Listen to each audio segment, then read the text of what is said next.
ஒவ்வொரு உணவுக்கும் ஒவ்வொரு சிறப்பு. ஒவ்வொரு பெண்ணுக்கும் ஒவ்வொரு சிறப்பு. பொங்கல் குழைய இருக்கணும். உப்புமா உதிரி உதிரியாக இருக்கணும். இடியாப்பம் சிக்கலாக மிருதுவாக இருக்கணும். இட்லி ரொம்ப மிருதுவாக இருக்கணும். பூரி உப்பி இருக்கணும். தோசை மொறுமொறுன்னு இருக்கணும். அல்வா வழவழன்னு இருக்கணும்.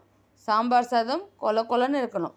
இத்தனையும் உங்களுக்கு பார்த்து பார்த்து செய்து தரும் பெண்கள் எப்போவும் உம்முன்னு இல்லாமல் ஜம்முன்னு மகிழ்ச்சியாக இருக்க வீட்டில் இருக்கிறவங்க அவங்க மனசை புரிந்து நடந்தாலே போதும்.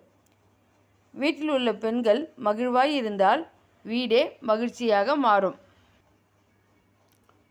கொஞ்சம் முயற்சி செய்து பாருங்கள். அவர்களுக்கு உறுதுணையாய் இருங்கள். உங்கள் வாழ்வில் மகிழ்ச்சி நிரந்தரமாக மாற வாழ்த்துக்கள். என்றும் அன்புடன் இளவரசி.